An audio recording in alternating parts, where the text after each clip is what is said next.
Hello दोस्तों, आप सभी को गुलाब जामुन जैसी मीठी मीठी नमस्कार। और उसी के साथ आप लोगों का स्वागत है आईपीओ के लव ट्रायंगल शो में। इस वीक फिर से काफी सारे आईपीओ हमें बैक टू बैक देखने को मिलने वाले हैं।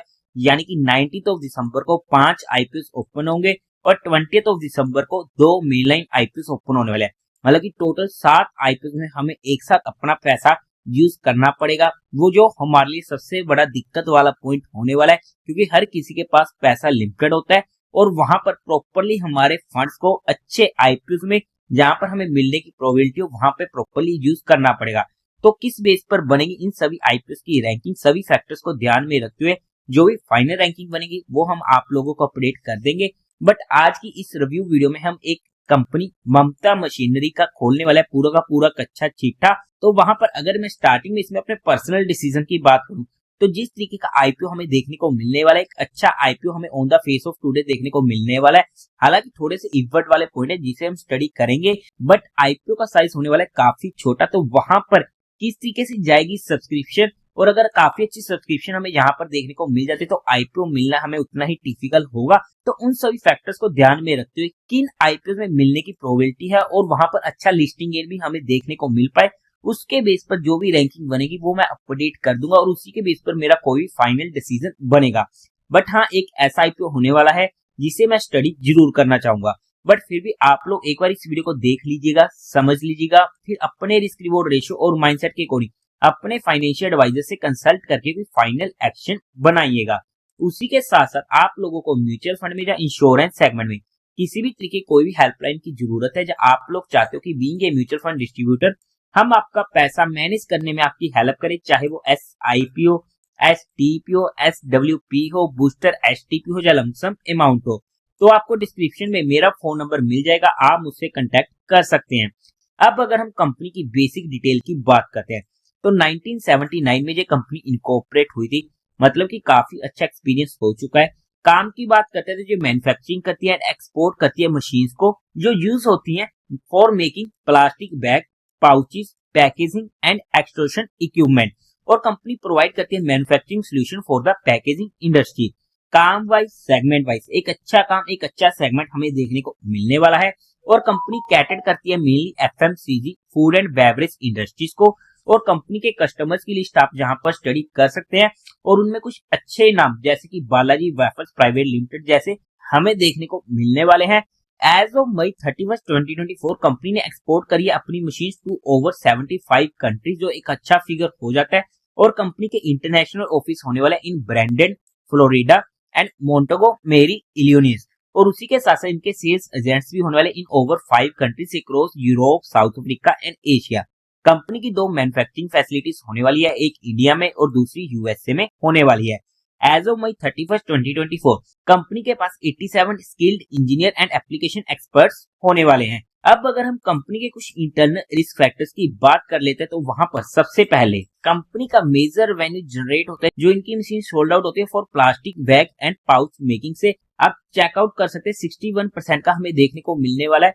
9th मंथ एंडिंग पीरियड 31 दिसंबर 2023 में एंड 2023 में 60% का एंड 2022 में 66% के करीब का। और ऐसे में इनके इन प्रोडक्ट में किसी भी तरीके कोई भी दिक्कत आती है जिनकी वजह से कंपनी का रेवेन्यू कम होता है, तो वहां पर हमें इसका इंपैक्ट कंपनी के ऊपर देखने को मिल सकता है। नेक्स्ट पॉइंट की बात करते हैं तो कंपनी मेनली डिपेंडेंट होने वाली अपनी मैन्युफैक्चरिंग फैसिलिटीज में, और वहां पर किसी भी तरीके का स्लो डाउन होना, शट डाउन होना, या उनकी मैन्युफैक्चरिंग फैसिलिटी में किसी भी तरीके की डिसरप्शन होना, या फिर किसी भी तरीके की डिसास्टर या नेचुरल प्रॉब्लम की वजह से वहां पर काम रुक जाता है या ठप हो जाता है, तो वहां पर हमें कंपनी के ऊपर उसका इम्पैक्ट देखने को मिल सकता है। पास्ट ईयर्स में हमें यहाँ पर कुछ नेगेटिव कैश फ्लोज देखने को मिले, आप यहाँ पर स्टडी आउट कर सकते हैं।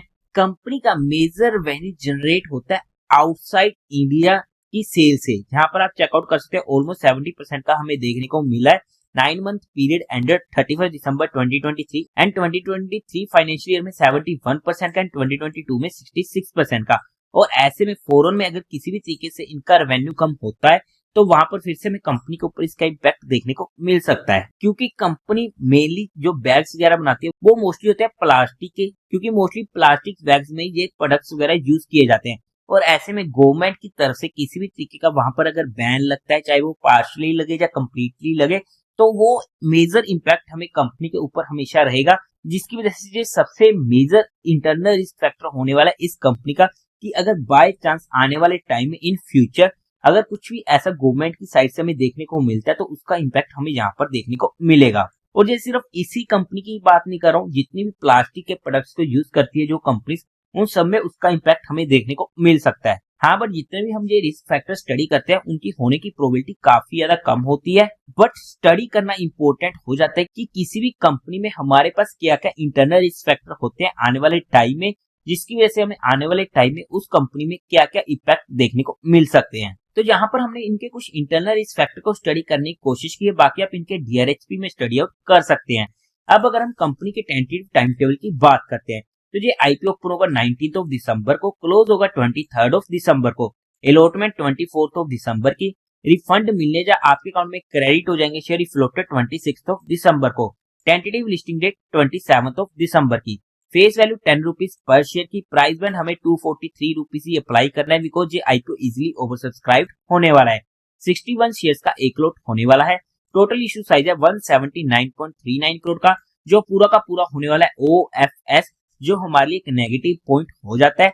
एम्प्लॉय को डिस्काउंट मिलेगा 12 रुपीज का एंड BSE NSE दोनों पर ये IPO लिस्ट होने वाला है।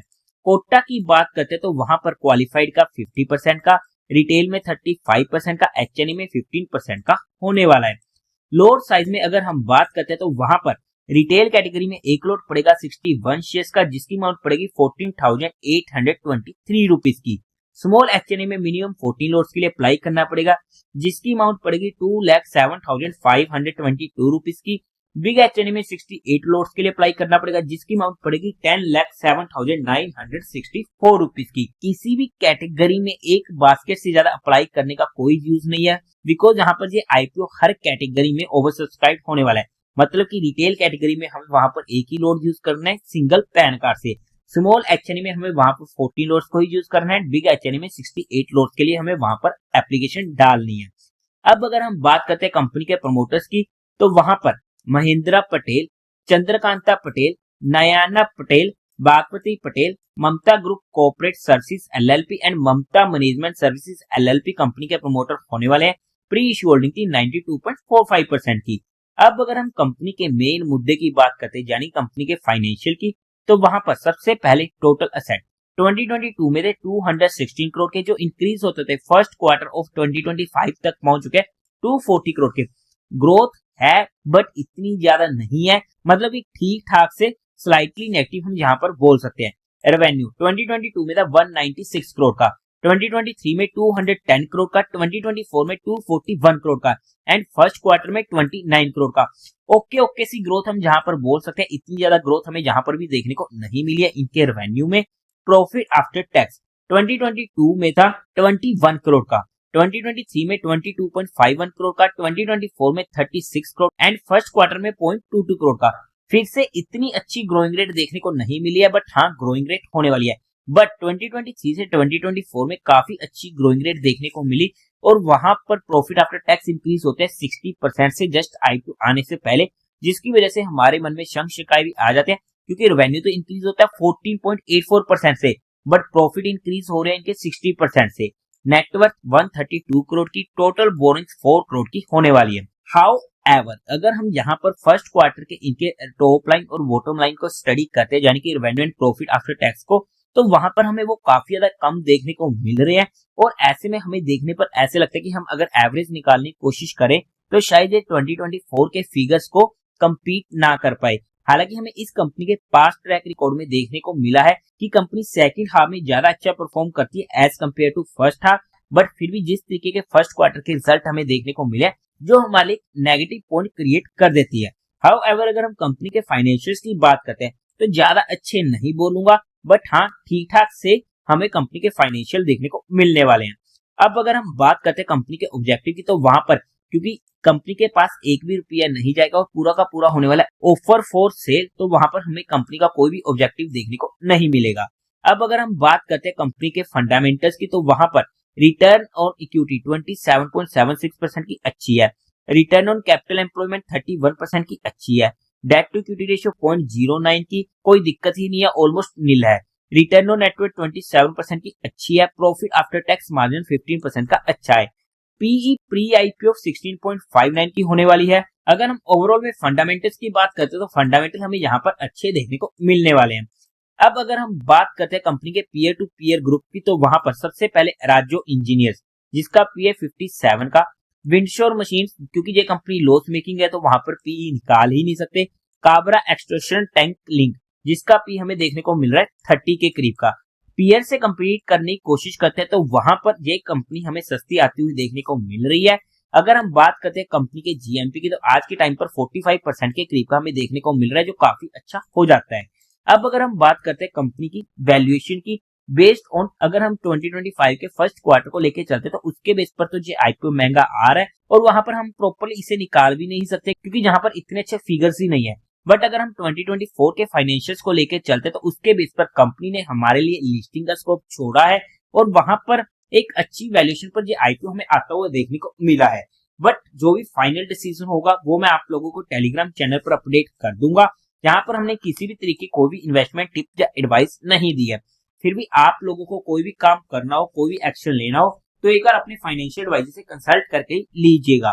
तो देवी और सज्जनों, उम्मीद है आप लोगों को ये वीडियो अच्छी लगी होगी, तो इस वीडियो को लाइक कीजिएगा, शेयर कीजिएगा और साथ ही साथ चैनल को सब्सक्राइब करें। हर हर महादेव।